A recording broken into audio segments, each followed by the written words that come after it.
este ou os seus pais, para que nascesse cego?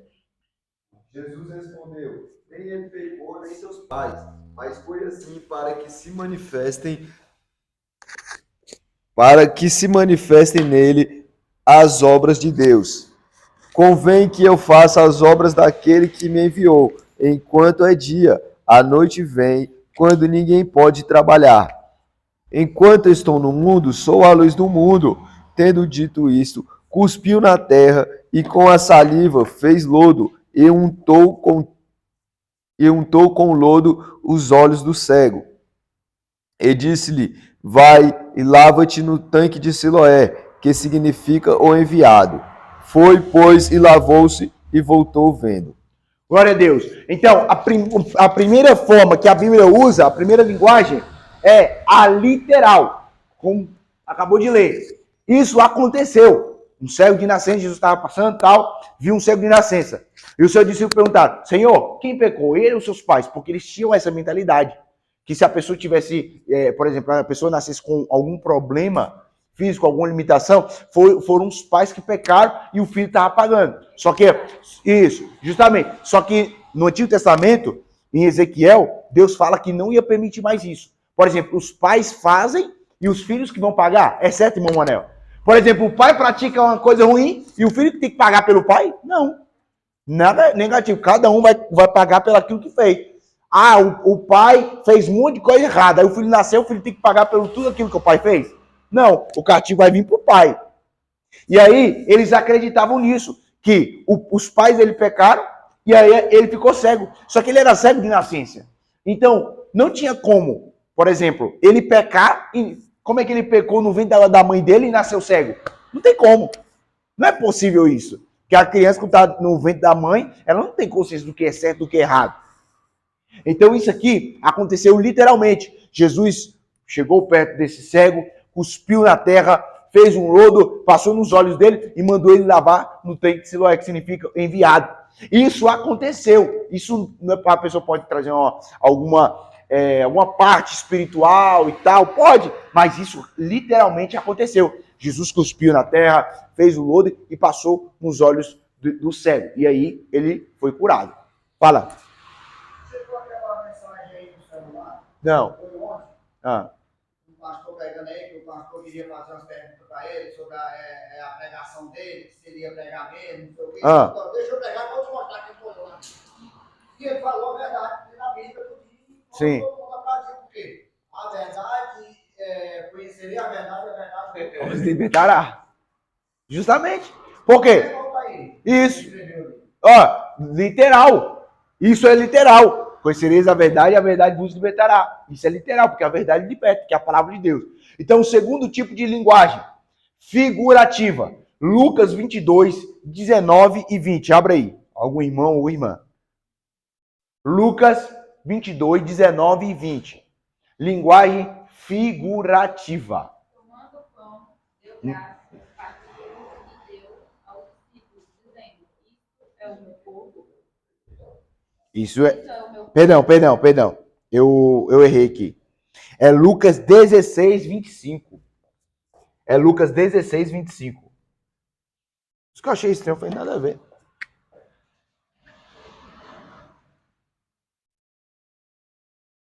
Lucas 16, 25. Eu tá lendo. Vai.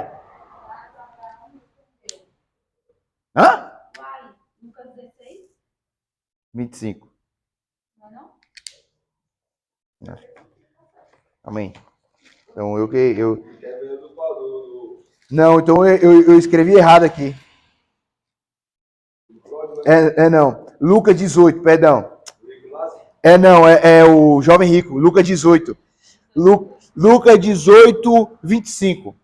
Escrevi errado. Lucas 18, 25. De fato, é mais fácil passar um camelo pelo fundo Isso. Agora sim. do que o rico entrar no reino de Deus. Então, essa linguagem que Jesus disse, é uma figura. Por quê? Tem duas interpretações para isso. Umas pessoas falam, quando Jesus disse, é mais fácil um camelo passar no fundo de uma agulha do que um rico entrar no reino dos céus. Tem duas linguagens de figura. Tem duas interpretações, na verdade. Isso é uma linguagem figurativa que Jesus trouxe. Por exemplo, a primeira interpretação é que um edifício, um camelo passar no fundo de uma agulha, é que a pessoa colocava a agulha assim e colocava assim no camelo, em direção do camelo. E quando ele fechava um olho, o que acontecia? Ficava pequeno. E aí o camelo passava nesse fundo da agulha, ou seja, não via o camelo. Colocava a agulha assim, fechava o olho e não dava para ver o camelo. Entendeu? Então, a primeira forma é essa. A segunda forma é que alguns dizem que lá em Israel, quando a gente for lá, a gente vai saber. Que dizem, calma, abençoado, calma, vou chegar lá, tu tá muito desesperado. A segunda forma que tem a de interpretação. Uma porta em Israel que é estreita e que não pode passar com bagagem. Não pode passar com malas. E para passar, tem que passar ajoelhado. E aí dizem que o camelo, para passar por essa porta, a travessia, tinha que tirar todos os pertences que tinha nele, todas as malas, para poder passar na porta. Aqui já entra outra pregação, que para a gente passar na porta estreita, a gente tem que tirar aquilo que a gente carregava no mundo.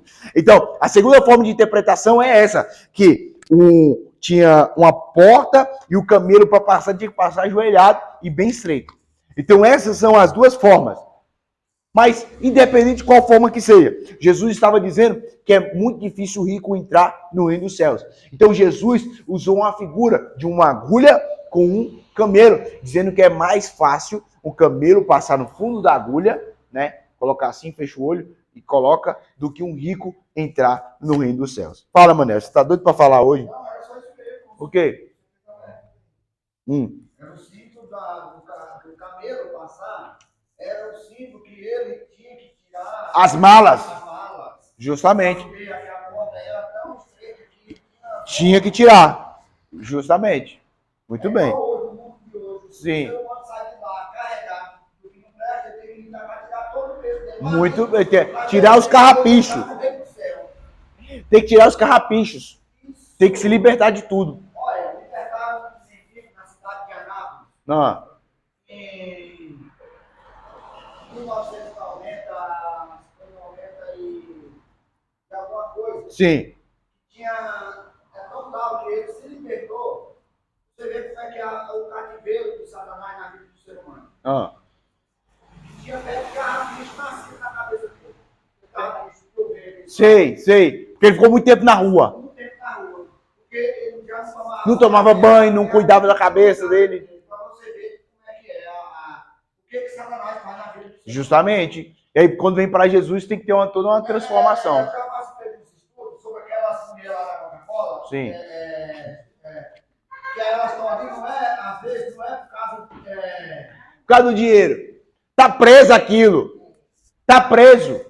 Varão. Tá preso aquilo que tá praticando. Então, quando a pessoa vem conhecer a verdade, Liberta. lá no princípio, tudo que Deus fez no começo, Sim, está escrito aí na palavra de Deus. sim. Para quê? Para você nunca deixar o seu fardo cair. Justamente. Porque se ele cair, você vai voltar tudo de novo. E tem que tirar tudo que veio do mundo para ver uma nova vida. Pronto. A terceira forma de linguagem simbólica, João capítulo 15, versículo 1 e versículo 2. Pode abrir aí. Algum irmão, alguma irmã. João capítulo 15, versículo 1 e versículo 2.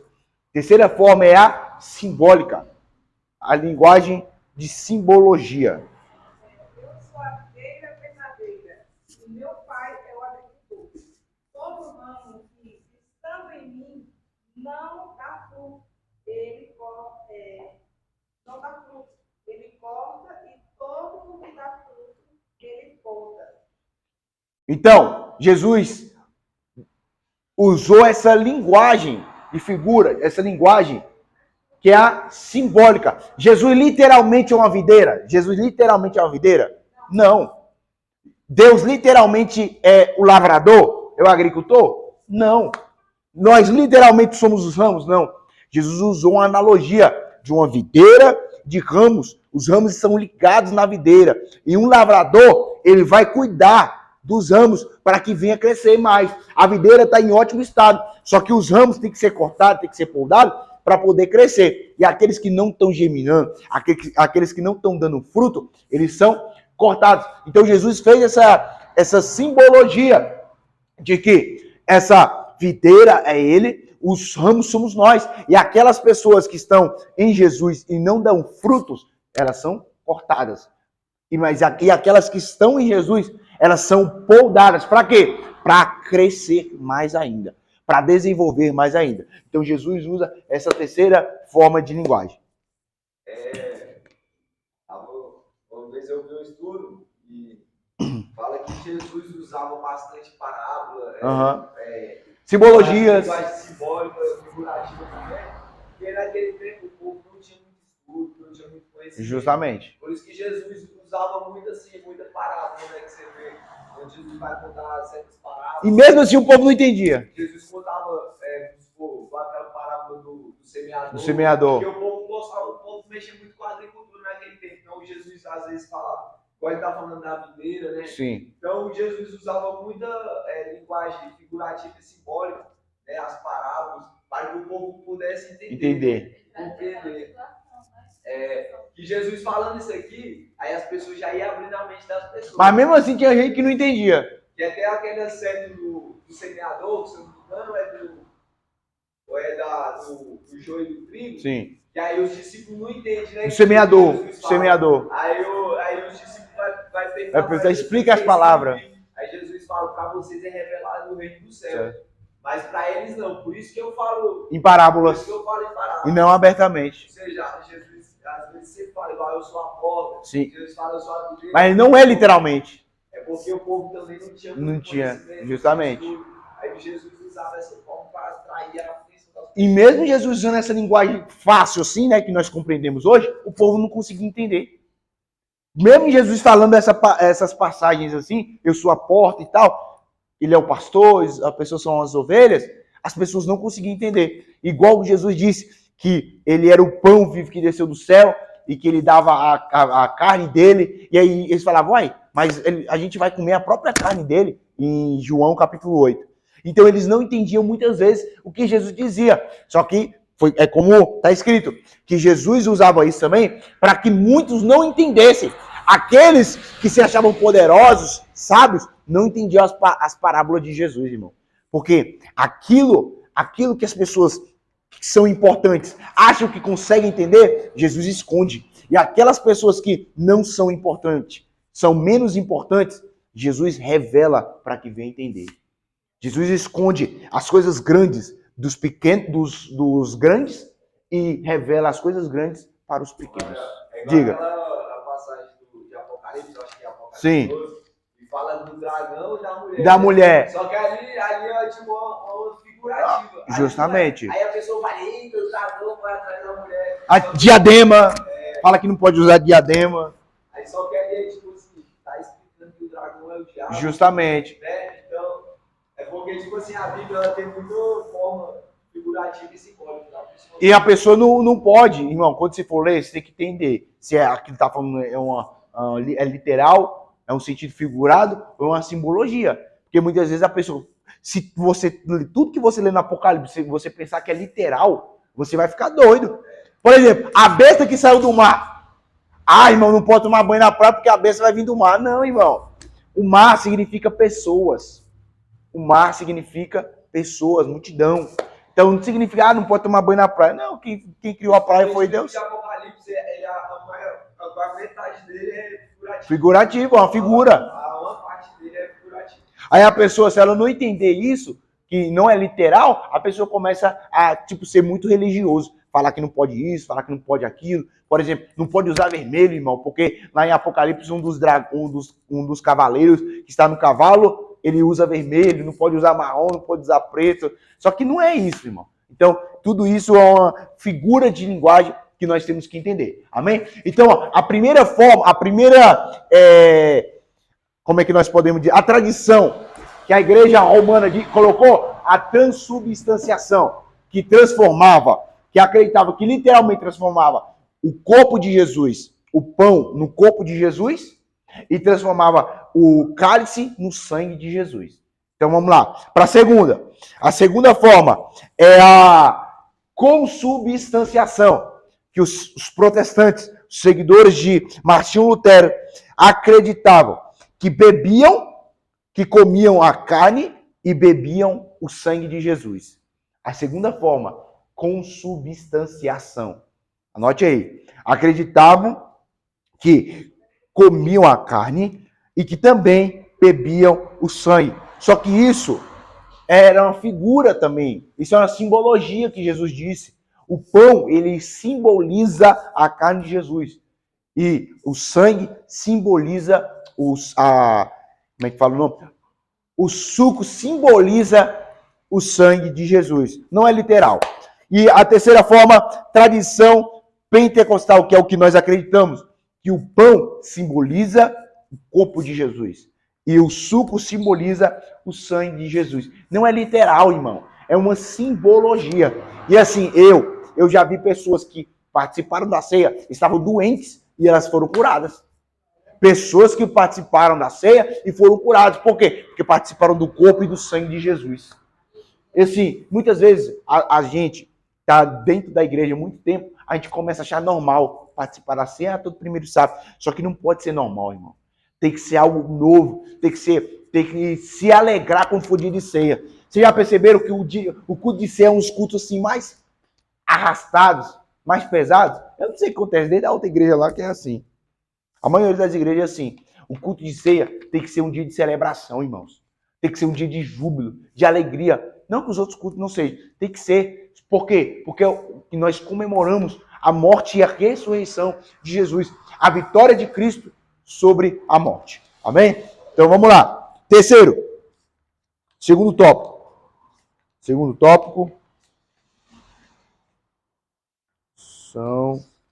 Vamos lá.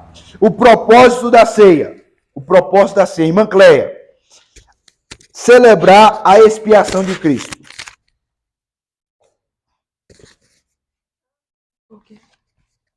Propósito da ceia. Propósito da ceia do Senhor. Celebrar a expiação de Cristo. Ao escrever sobre a ceia do Senhor, o apóstolo Paulo destacou como propósito desta celebração anunciar a morte do Senhor. Nesse caso, a ceia do Senhor aponta para o Calvário. Ela celebra a vitória de Cristo na cruz sobre o pecado, a morte e o diabo. Por intermédio da morte de Cristo na cruz, fomos justificados e reconciliados com Deus. Portanto, na ceia do Senhor, celebramos a vitória de Jesus na cruz, que também é a nossa vitória. A ceia... Pronto? Isso, é isso mesmo.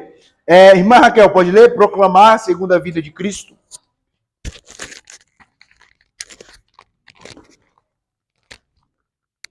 Proclamar a segunda vinda de Cristo. E depois, só um momento. E depois, celebrar a comunhão cristã, irmão Manel. Depois da irmã Raquel e irmão Manel.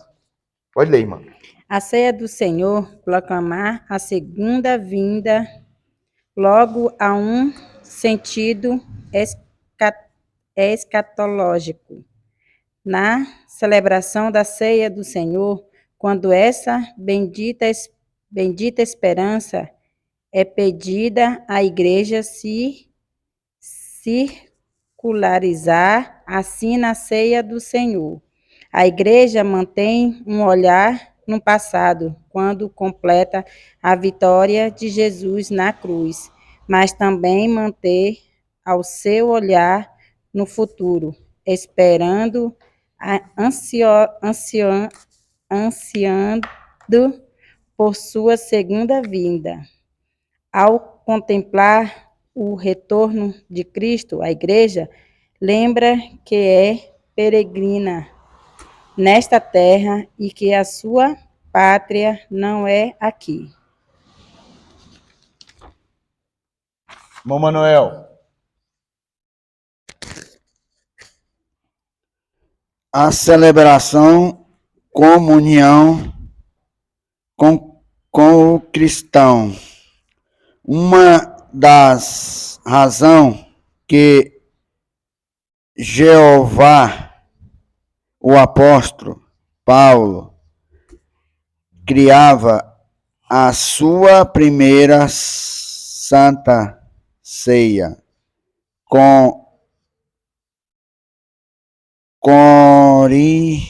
em Coríntio, estava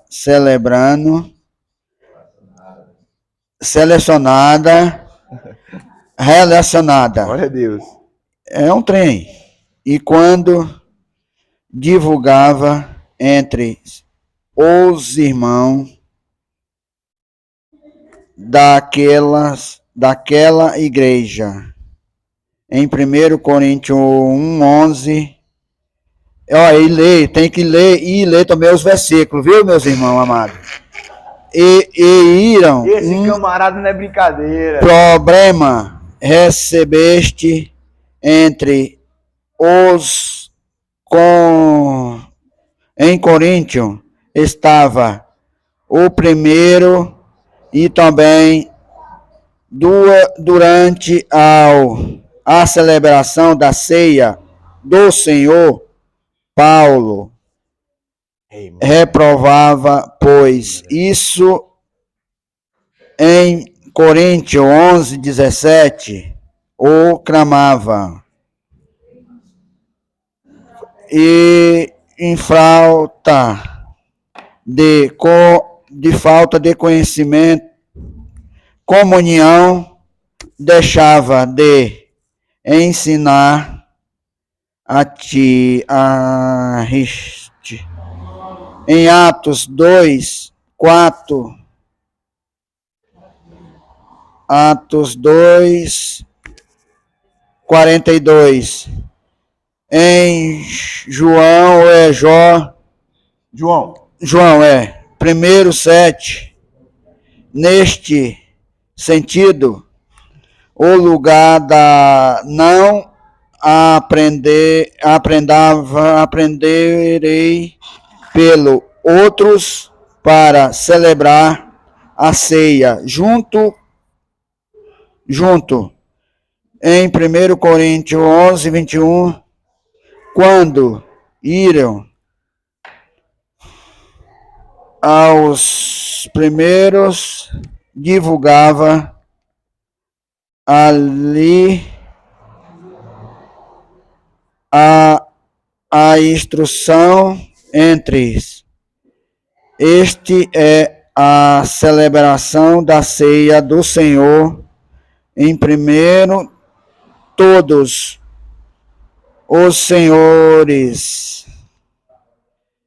portanto, praticai e participar da ceia, pelo o fato de que ninguém ensinava, e digo.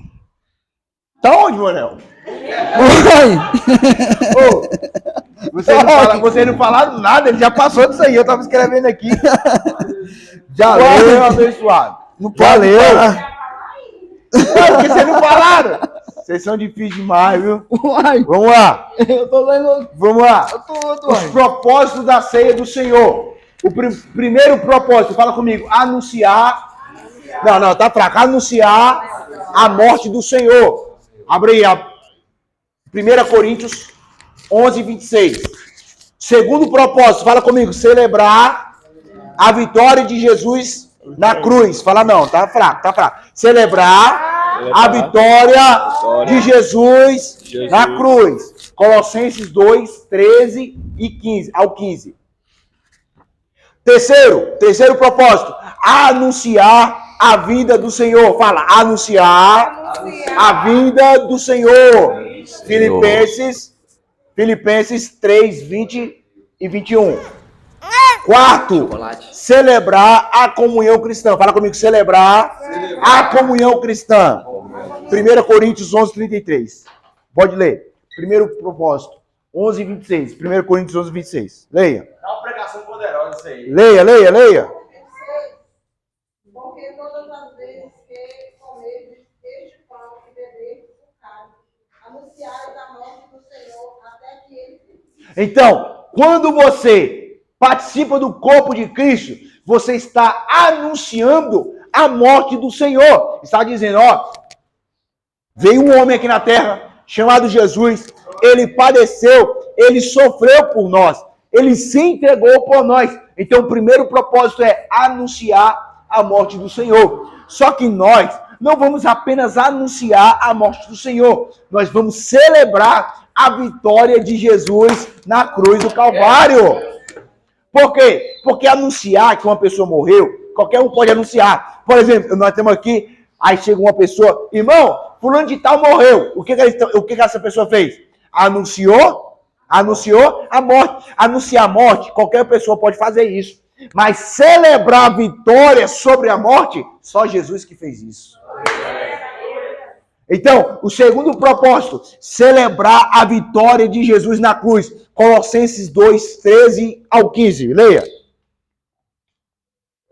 Segundo propósito, celebrar a vitória de Jesus na cruz. Por quê? Porque Jesus não apenas morreu, mas ele também ressuscitou. Glória a Deus. Glória a Deus. Diga, vai. Pode ler.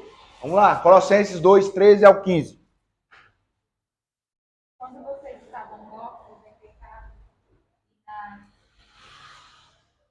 e na da sua carne, Deus vivificou com Cristo. Ele levou todas as transgressões e cancelou a escrita da Bíblia. Ordenança que nos era contrária. Ele a removeu, pregando-a na cruz, e tendo despojado os poderes e as autoridades, fez deles um espetáculo triunfando sobre eles na cruz. Irmãos, Jesus na cruz, ele venceu o diabo. Que barulho é esse mesmo? O celular tocando aí. Eu diria, abençoado. Irmãos, o diabo não queria que Jesus fosse para a cruz, irmão. Porque se Jesus fosse para a cruz, a vitória já era certa. Por isso que o diabo usou Pedro para falar, não, mestre, não faz isso contigo mesmo, não. Não vai para a cruz. Por quê? Porque Jesus na cruz do Calvário, derramando sangue inocente, a vitória já era garantida para a igreja de Cristo. Então por isso que o diabo não queria. Então o segundo propósito é celebrar a vitória de Jesus na cruz. Ei, abençoado. Está correto, abençoado. Irmãos, porque na época de Jesus era normal uma pessoa ser crucificada. É tanto que ao lado de Jesus, lado esquerdo e lado direito, tinha 2 homens que também foram crucificados. Então, morrer na cruz, ser crucificado, lá era normal. Só que era uma forma de humilhar a pessoa publicamente. Porque tirava a roupa da pessoa, a pessoa ficava só como se fosse uma espécie de avental de pano para cobrir as suas partes íntimas, mas a pessoa era exposta publicamente.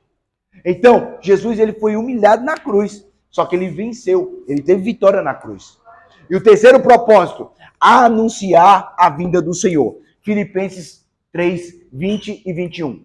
Terceiro propósito, anunciar a vinda do Senhor. Pode ler, Filipenses 3, 20 e 21. A nossa cidadania, porém, está nos céus, de onde esperamos ansiosamente o Salvador, o Senhor Jesus Cristo, pelo poder que o capacita a colocar todas as coisas debaixo do seu domínio. Ele transformará os vossos corpos humilhados, tornando-os semelhantes ao seu corpo glorioso. Glória a Deus. Então, olha só, irmão, olha só. Como tudo é um progresso. Vai progredindo. Primeiro, você anuncia a morte do Senhor. Segundo, você celebra a vitória de Jesus na cruz, a morte dele. Terceiro, você vai anunciar a vinda do Senhor. Que ele morreu, ressuscitou, teve vitória e vai vir arrebatar a igreja. Olha só o progresso. Então, nós, na ceia do Senhor, nós estamos anunciando a vinda do Senhor. Nós estamos anunciando, ele virá. Todas as vezes que nós estamos ceando, participando, nós estamos anunciando a vida de Jesus. Por isso, irmão, que nós não podemos deixar com que isso seja comum. Ah, não, todo primeiro sábado do mês vai ser algo normal, vamos lá. Não, tem que ser algo diferente, irmão. Tem que ser uma alegria no seu coração por poder participar da ceia do Senhor. comemorar, anunciar a morte do Senhor, celebrar, comemorar a vitória de Jesus na cruz e anunciar a vinda dele. E o quarto ponto, celebrar a comunhão cristã. 1 Coríntios 11:33. Pode ler, algum irmão ou irmã. 1 Coríntios 11:33. Assim, pois, irmãos meus, quando vos reunir para comer, esperai uns pelos outros. Glória a Deus. Porque Paulo aqui, na carta para a igreja de Coríntio, estava tendo um problema entre comunhão com os irmãos. Estava tendo um problema. Um estava querendo ser melhor do que o outro. Estava tendo divisão. Aí os mais ricos traziam coisas maravilhosas para comer, se banqueteava. E os mais pobres, os que não tinham tantas condições, ficavam lá chupando dedo. Então, Paulo, tá errado. Temos que ter comunhão. Então, na ceia, nós também estamos celebrando a comunhão com o nosso irmão. Por isso que tem esse ato de trocar o cálice. Você troca o cálice com o irmão. Porque assim você está simbolizando a comunhão com o irmão. Assim você está simbolizando a comunhão. Além de estar em comunhão com Deus, com o irmão que está do seu lado. Porque a cruz, ela não é apenas vertical e também não é apenas horizontal. Ela é vertical e horizontal. Comunhão com Deus e comunhão com o próximo. Só que tem muitas pessoas que esquecem disso. Que além de ter comunhão com Deus, também temos que ter comunhão com nossos irmãos. Como é que você vai participar da ceia do Senhor com a raiva do irmão? Eu estou orando, eu estou buscando a Deus, ok. Mas e a comunhão com o irmão? E o perdão? E o amor? Não adianta de nada. Pode falar. Até os irmãos que vêm na ceia, só vem no dia da ceia, e só perdoam no dia da ceia. Jesus voltar antes, fica. E graças a Deus que aqui na igreja parou com essa palhaçada, porque lá na outra igreja era uma palhaçada. Chegava na ceia, cumprimento os irmãos com a paz do Senhor, quero pedir perdão para algum irmão se eu machuquei, se eu entristeci. Não, irmão. Se a sua consciência está pesada, chega na frente, chega no irmão que você acha que entristeceu e pede perdão. Vai. Aí, não está sendo sincero. Vai, só na ceia. Aí então quer dizer que o resto do 29 dias do mês, você pode ficar quase do irmão. Aí no dia da ceia, me perdoa para poder participar. Então antes, você não vai participar. Ou então, Jesus vai voltar e você não vai subir. Você vai estar com raiva. E outra coisa, o pastor, se ele chegar hoje e falar, vamos ter uma ceia surpresa, ele pode fazer isso. Jesus fala que até para a pessoa ofertar, tem que ter pedir perdão. No altar, ir lá pedir perdão para o irmão e for lá e depositar as mãos. Sim. Para ceiar, porque a oferta é diariamente, né? Diariamente. Ainda mais para cear. Então, assim, se o pastor Rai quiser, hoje vai ter uma ceia surpresa, pastor, mas você não falou nada. Pode ter, porque a ceia, todas as vezes, Paulo diz que todas as vezes que nós formos participar, nós vamos estar lembrando. Então, nós vamos lembrar da morte de Jesus só na ceia. É por isso que eu sou contra a pessoa que quer pregar sobre a morte de Jesus só no dia de ceia. Não, tem que pregar sempre. Nós temos que pregar Jesus, não é só no dia da ceia. Tem que pregar Jesus sempre. Entendeu? Tem igreja que 29 dias do culto, do mês, pregando no culto sobre bênção. Aí chega só no dia da ceia, só isso que fala de Jesus. Não, temos que lembrar da morte de Jesus todos os dias. E aí, a ceia, o quarto passo também a comunhão cristã. A comunhão com o seu irmão. Tem uma passagem forte que é 4 coisas para que nós viemos olhar na ceia. 4 coisas para nós observarmos na ceia, mas isso é para outra história. Mas nós temos que ter comunhão com nossos irmãos. Porque como é que eu estou participando da ceia, do irmão do lado, eu tenho comunhão com Deus. E com o irmão? Não tem como. Não tem como. Então nós temos que ter comunhão com os nossos irmãos. Porque isso mostra que nós estamos conectados com Deus e conectados também com o irmão. Amém? Vamos lá. Tópico 3. Modo de celebração da ceia do Senhor. O que é participar indignamente?